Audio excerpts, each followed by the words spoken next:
जय Shri Krishna friends, welcome to Harimukund. आइए आज श्रीमद् भागवत पुराण के 11वें स्कंद का दूसरा अध्याय शुरू करते हैं। इसमें वसुदेव जी के पास श्री नारद जी का आना और उन्हें राजा जनक तथा 9 योगीश्वरों का संवाद सुनाना, इसकी कथा बताई गई है। श्री सुखदेव जी कहते हैं, कुरुनंदन, देवर्षि नारद के मन में भगवान श्री कृष्ण की सन्निधि में रहने की बड़ी लालसा थी। इसलिए वे श्री कृष्ण के निज बाहुओं से सुरक्षित द्वारका में, जहाँ दक्ष आदि के शाप का कोई भय नहीं था, विदा कर देने पर भी पुनः पुनः आकर प्रायः रहा ही करते थे। ऐसा कौन प्राणी है जिसे इंद्रियां तो प्राप्त हों और वह भगवान के ब्रह्मा आदि बड़े बड़े देवताओं के भी उपास्य चरण कमलों की दिव्य गंध, मधुर मकरंद रस, अलौकिक रूप, माधुरी, सुकुमार स्पर्श और मंगलमय ध्वनि का सेवन करना न चाहे, क्योंकि यह बेचारा प्राणी सब ओर से मृत्यु से ही घिरा हुआ है। एक दिन की बात है, देवर्षि नारद वसुदेव जी के यहाँ पधारे। वसुदेव जी ने उनका अभिवादन किया तथा आराम से बैठ जाने पर विधि पूर्वक उनकी पूजा की और इसके बाद पुनः प्रणाम करके उनसे यह बात कही। वसुदेव जी ने कहा, संसार में माता पिता का आगमन, पुत्रों के लिए और भगवान की ओर अग्रसर होने वाले साधु संतों का पदार्पण प्रपंच में उलझे हुए दीन दुखियों के लिए बड़ा ही सुखकर और बड़ा ही मंगलमय होता है। परंतु भगवान, आप तो स्वयं भगवन्मन्य भगवत स्वरूप हैं। आपका चलना फिरना तो समस्त प्राणियों के कल्याण के लिए ही होता है। देवताओं के चरित्र भी कभी प्राणियों के लिए दुख के हेतु तो कभी सुख के हेतु बन जाते हैं, परंतु जो आप जैसे भगवत प्रेमी पुरुष हैं, जिनका हृदय प्राण जीवन सब कुछ भगवतमय हो गया है, उनकी तो प्रत्येक चेष्टा समस्त प्राणियों के कल्याण के लिए ही होती है। जो लोग देवताओं का जिस प्रकार भजन करते हैं, देवता भी परछाई के समान ठीक उसी रीति से भजन करने वालों को फल देते हैं, क्योंकि देवता कर्म के मंत्री हैं, अधीन हैं, परंतु सत्पुरुष दीन वत्सल होते हैं, अर्थात जो सांसारिक संपत्ति एवं साधन से भी हीन हैं, उन्हें अपनाते हैं। हे ब्राह्मण, यद्यपि हम आपके शुभागमन और शुभ दर्शन से ही कृतकृत्य हो गए हैं, तथापि आपसे उन धर्मों के साधनों के संबंध में प्रश्न कर रहे हैं, जिनको मनुष्य श्रद्धा से सुन भर ले तो इस सब ओर से भयदायक संसार से मुक्त हो जाए। पहले जन्म में मैंने मुक्ति देने वाले भगवान की आराधना तो की थी, परंतु इसलिए नहीं कि मुझे मुक्ति मिले। मेरी आराधना का उद्देश्य था कि वे मुझे पुत्र रूप में प्राप्त हों। उस समय मैं भगवान की लीला से मुग्ध हो रहा था। अब आप मुझे ऐसा उपदेश दीजिए जिससे मैं इस जन्म मृत्यु रूप भयावह संसार से, जिसमें दुख भी सुख का विचित्र और मोहक रूप धारण करके सामने आते हैं, अनायास ही पार हो जाऊं। श्री सुखदेव जी कहते हैं, बुद्धिमान वसुदेव जी ने भगवान के स्वरूप और गुण आदि के श्रवण के अभिप्राय से ही यह प्रश्न किया था। देवर्षि नारद उनका प्रश्न सुनकर भगवान के अचिंत्य अनंत कल्याण में गुणों के स्मरण में तन्मय हो गए और प्रेम एवं आनंद में भरकर वसुदेव जी से बोले।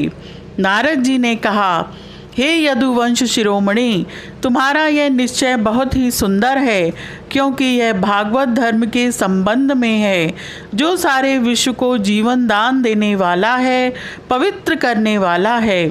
वसुदेव जी, यह भागवत धर्म एक ऐसी वस्तु है जिसे कानों से सुनने, वाणी से उच्चारण करने, चित्त से स्मरण करने, हृदय से स्वीकार करने या कोई इसका पालन करने जा रहा हो तो उसका अनुमोदन करने से ही मनुष्य उसी क्षण पवित्र हो जाता है, चाहे वह भगवान का एवं सारे संसार का द्रोही ही क्यों न हो। जिनके गुण, लीला और नाम आदि का श्रवण तथा कीर्तन पतितों को भी पावन करने वाला है, उन्हीं परम कल्याण स्वरूप मेरे आराध्य देव भगवान नारायण का तुमने आज मुझे स्मरण कराया है। वसुदेव जी, तुमने मुझसे जो प्रश्न किया है इसके संबंध में संत पुरुष एक प्राचीन इतिहास कहा करते हैं। वह इतिहास है ऋषभ के पुत्र 9 योगीश्वरों और महात्मा विदेह का शुभ संवाद। तुम जानते ही हो कि स्वयंभू मनु के एक प्रसिद्ध पुत्र थे प्रियव्रत। प्रियव्रत के आग्नेद्र, आग्नेद्र के नाभि और नाभि के पुत्र हुए ऋषभ। शास्त्रों ने उन्हें भगवान वासुदेव का अंश कहा है। मोक्ष धर्म का उपदेश करने के लिए उन्होंने अवतार ग्रहण किया था। उनके 100 पुत्र थे और सब के सब वेदों के पारदर्शी विद्वान थे। उनमें सबसे बड़े थे राजर्षि भरत। वे भगवान नारायण के परम प्रेमी भक्त थे। उन्हीं के नाम से यह भूमिखंड, जो पहले अजनाब वर्ष कहलाता था, भारतवर्ष कहलाया।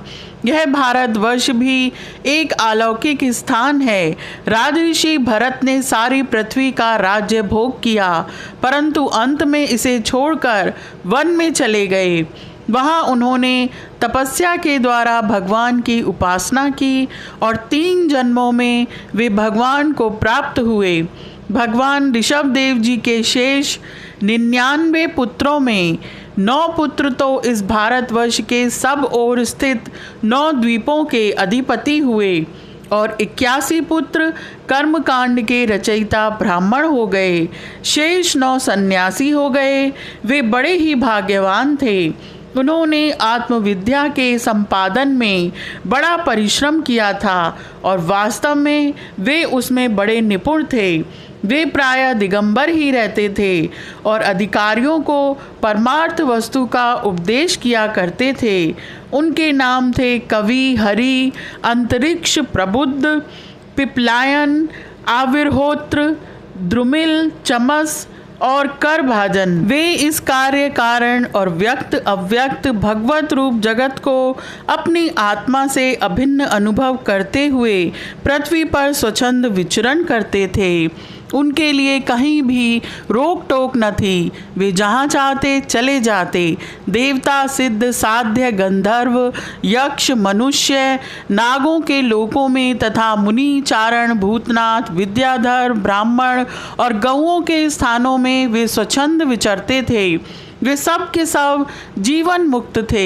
एक बार की बात है, इस अजनाब यानी भारतवर्ष में विदेहराज महात्मा निमि बड़े बड़े ऋषियों के द्वारा एक महान यज्ञ करा रहे थे। पूर्वोक्त 9 योगीश्वर स्वच्छंद विचरण करते हुए उनके यज्ञ में जा पहुँचे। वे योगीश्वर भगवान के परम प्रेमी भक्त और सूर्य के समान तेजस्वी थे। उन्हें देखकर राजा निमि, आहवनीय आदि मूर्तिमान अग्नि और ऋत्विज आदि ब्राह्मण सब के सब उनके स्वागत में खड़े हो गए। विदेहराज निमि ने उन्हें भगवान के परम प्रेमी भक्त जानकर यथा योग्य आसनों पर बैठाया और प्रेम तथा आनंद से भरकर विधि पूर्वक उनकी पूजा करी। वे नवों योगीश्वर अपने अंगों की कांति से इस प्रकार चमक रहे थे मानो साक्षात ब्रह्मा जी के पुत्र सनकादि मुनीश्वर ही हों। राजा निमि ने विनय से झुककर परम प्रेम के साथ उनसे प्रश्न किया। विदेहराज निमि ने कहा, मैं ऐसा समझता हूँ कि आप लोग मधुसूदन भगवान के पार्षद ही हैं, क्योंकि भगवान के पार्षद संसारी प्राणियों को पवित्र करने के लिए विचरण किया करते हैं।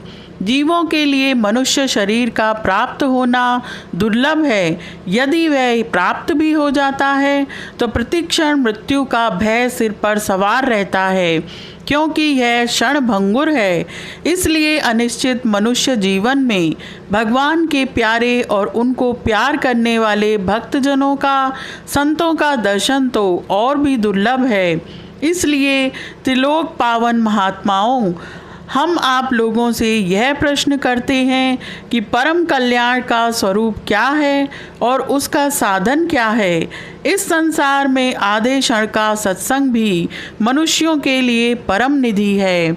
यदि हम सुनने के अधिकारी हों तो आप कृपा करके भागवत धर्मों का उपदेश कीजिए, क्योंकि उनसे जन्म आदि विकार से रहित एक रस भगवान श्री कृष्ण प्रसन्न होते हैं और उन धर्मों का पालन करने वाले शरणागत भक्तों को अपने आप तक का दान कर डालते हैं।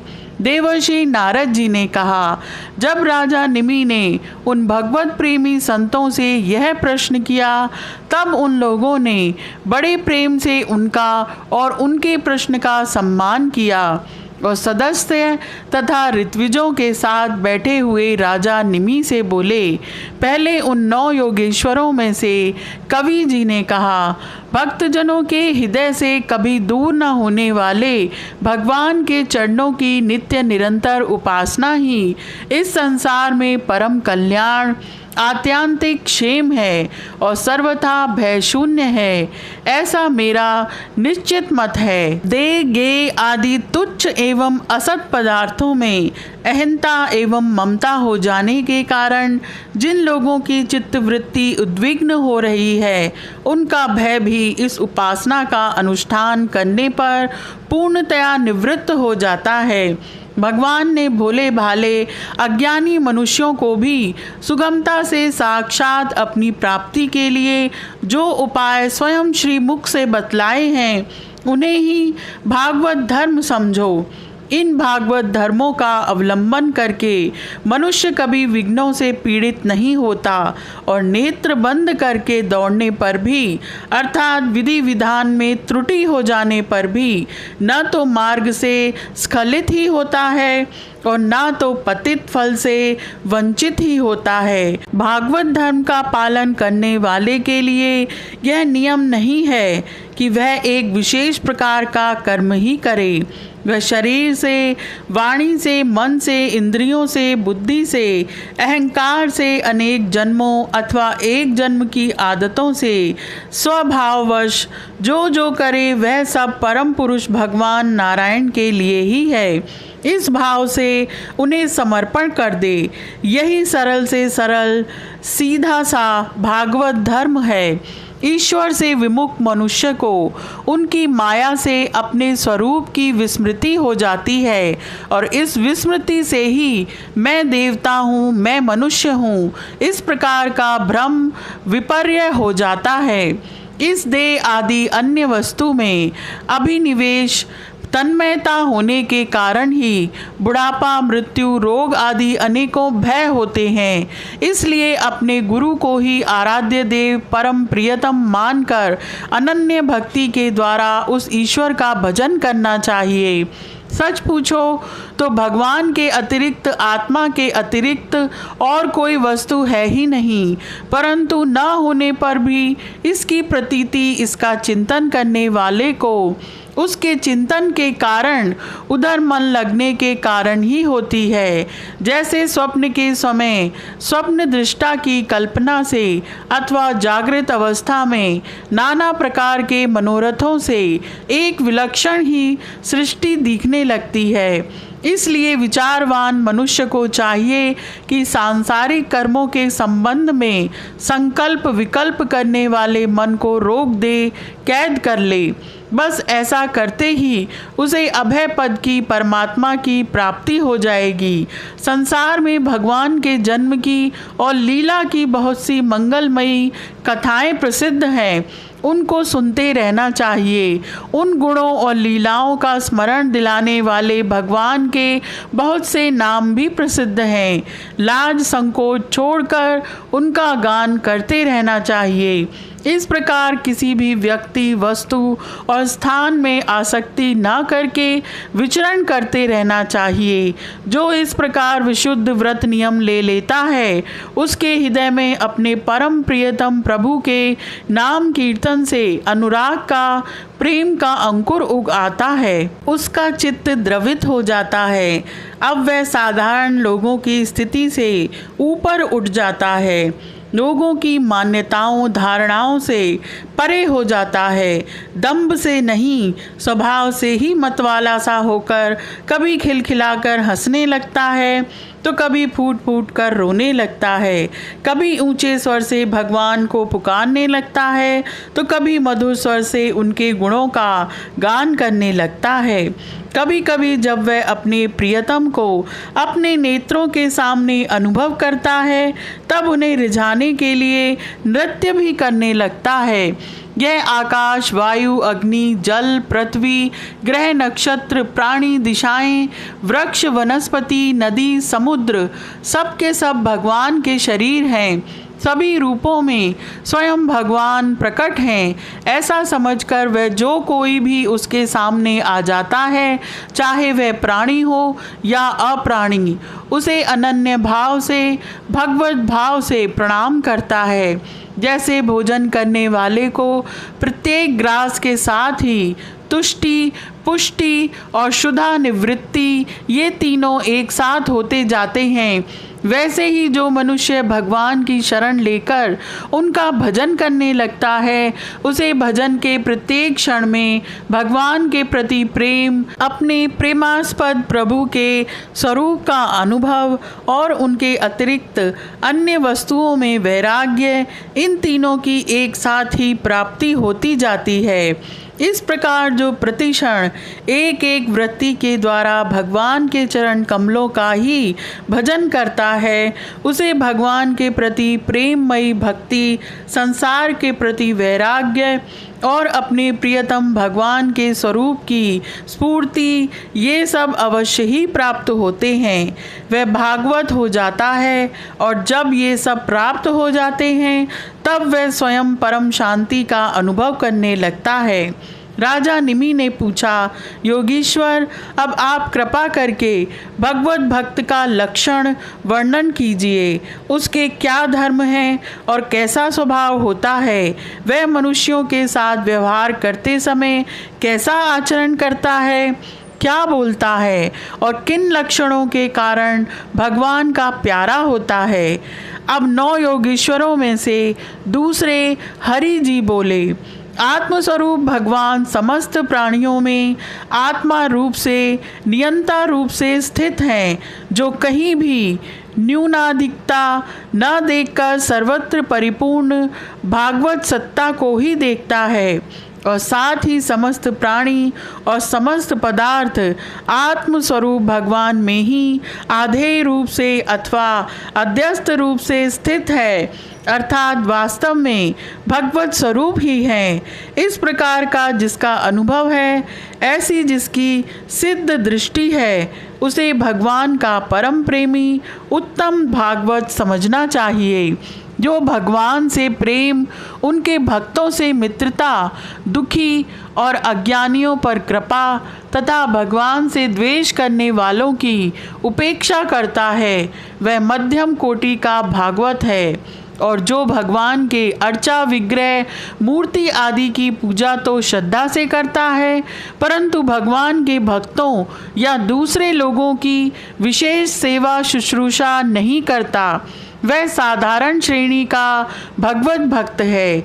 जो श्रोत्र, नेत्र आदि इंद्रियों के द्वारा शब्द रूप आदि विषयों का ग्रहण तो करता है, परंतु अपनी इच्छा के प्रतिकूल विषयों से द्वेष नहीं करता और अनुकूल विषयों के मिलने पर हर्षित नहीं होता, उसकी यह दृष्टि बनी रहती है कि यह सब हमारे भगवान की माया है, वह मनुष्य उत्तम भागवत है। संसार के धर्म हैं जन्म, मृत्यु, भूख, प्यास, श्रम, कष्ट, भय और तृष्णा।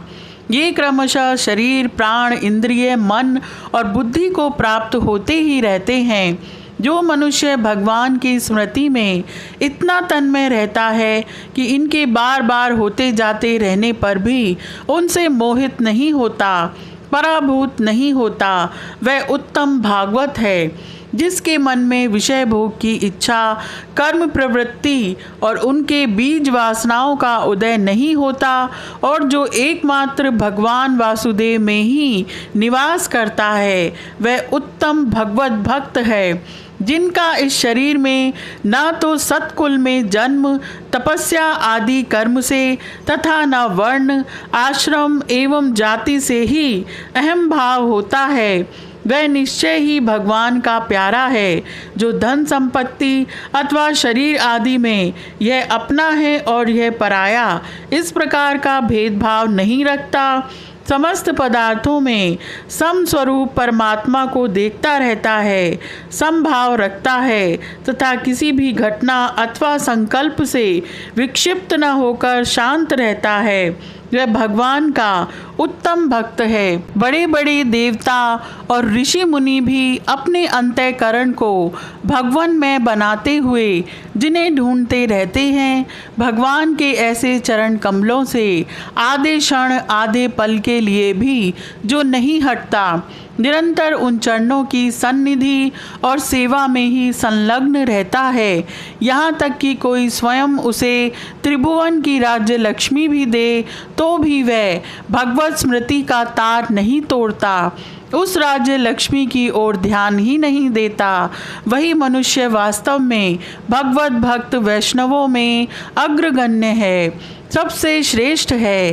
रास लीला के अवसर पर नृत्य गति से भांति भांति के पाद विन्यास करने वाले निखिल सौंदर्य माधुर्य निधि भगवान के चरणों के अंगुली नख की मणि चंद्रिका से जिन शरणागत भक्तजनों के हृदय का विरहजन्य संताप एक बार दूर हो चुका है, उनके हृदय में वह फिर कैसे आ सकते हैं।